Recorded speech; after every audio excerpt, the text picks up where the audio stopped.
இந்த கருவாட்டு குழம்புக்கு 1 பிளேட் ரைஸ் போதாது. ஒரு டைம் டேஸ்ட் பண்ணி பார்த்துட்டா கண்டிப்பாக நெக்ஸ்ட் வீக்குமே அதே கருவாட்டு குழம்பு தான் கேட்பீங்க. சரி வாங்க நம்ம இது எப்படி செய்கிறதுன்னு பார்க்கலாம்.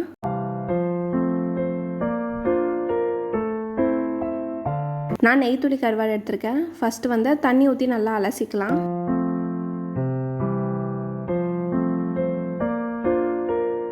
அதை நல்லா கழுவி வடித்து எடுத்து வச்சுக்கிட்டேன்.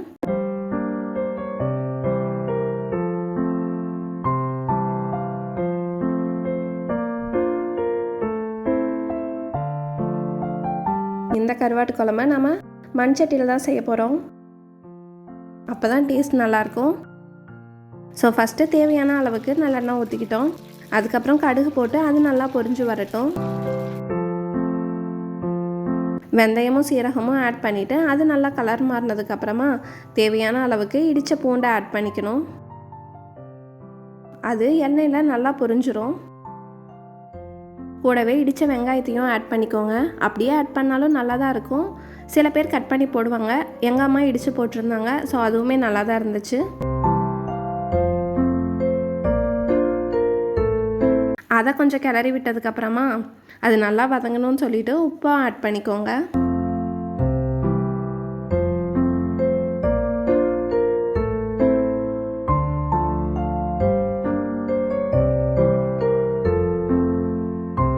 கூடவே கருவேப்பிலையும் ஆட் பண்ணிக்கலாம். எல்லாமே சேர்ந்து நல்லா வதங்கட்டும். இந்த வெங்காயம் நல்லா வதங்கினதுக்கப்புறமா ஃப்ளேவருக்காக தக்காளி ஆட் பண்ணிக்கலாம். தக்காளி ஆட் பண்ணால் தான் இன்னுமே டேஸ்ட் நல்லாயிருக்கும். ஸோ மெயினாக தக்காளி நல்லா வதங்கினாவே டேஸ்ட்டு பக்காவாக வந்துடும். நாங்கள் வந்து ஆச்சியில் மீன் குழம்பு மசாலா தான் ஆட் பண்ணியிருந்தோம். நாங்கள் சக்தியில் மிளகாத்தூளும் கொத்தமல்லி தூளும் ஆட் பண்ணிக்கிட்டோம். சப்போஸ் உங்களுக்கு வீட்டில் அரைச்ச மசாலா இருக்குன்னா நீங்கள் அதை ஆட் பண்ணிக்கோங்க. அது வந்து இன்னுமே டேஸ்ட்டை கொடுக்கும்.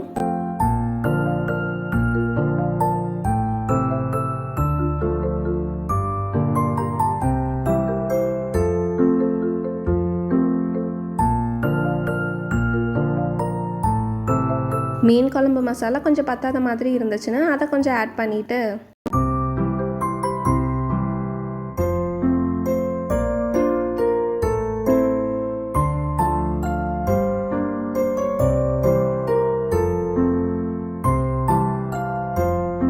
அது கூடவே மஞ்சத்தூளையும் ஆட் பண்ணிவிட்டு நல்லா கிளறி விட்டுக்கணும்.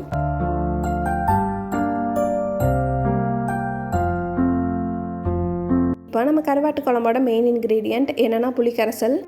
அதை ஆட் பண்ணால் தான் நல்லா புளிப்பும் காரமும் சேர்ந்து நல்ல டேஸ்ட்டை கொடுக்கும். ஸோ அதை ஆட் பண்ணி அது நல்லா கொதி விட்டுக்கலாம்.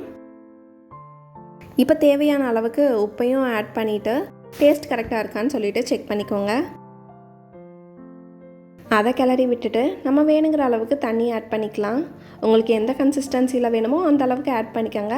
பட் அது கொஞ்சம் சுண்டி வந்தால் தான் இன்னுமே டேஸ்ட் நல்லாயிருக்கும். அப்புறம் நம்ம ஆல்ரெடி கழுவி வச்சுருக்க கருவாட்டை எடுத்து போட்டுட்டு கொஞ்சம் சிம்மரில் வச்சுக்கலாம். ஏன்னா ஈஸியாக அது காணாமல் போயிடும். அதனால் கொஞ்சம் சிம்மில் வச்சு கொஞ்சம் கொதிக்க விட்டோம்னா டேஸ்டியான கருவாட்டு குழம்பு ரெடி.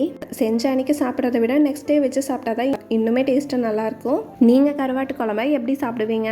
ரைஸா, தோசையா, இல்லை இட்லியா? உங்களுக்கு எப்படி சாப்பிட பிடிக்குங்கிற விஷயத்த மறக்காமல் கமெண்ட் பண்ணுங்கள். அண்ட் இந்த மாதிரி ட்ரெடிஷ்னல் ரெசிபிஸ் வேணும்னா மறக்காமல் என்னோட சேனலையும் சப்ஸ்கிரைப் பண்ணிவிட்டு ஃபாலோ பண்ணிக்கோங்க. அண்ட் ரெசிபியை ட்ரை பண்ணி பார்த்துட்டு எப்படி இருந்துச்சுன்னு கமெண்ட் பண்ண மறக்காதீங்க. தேங்க்யூ.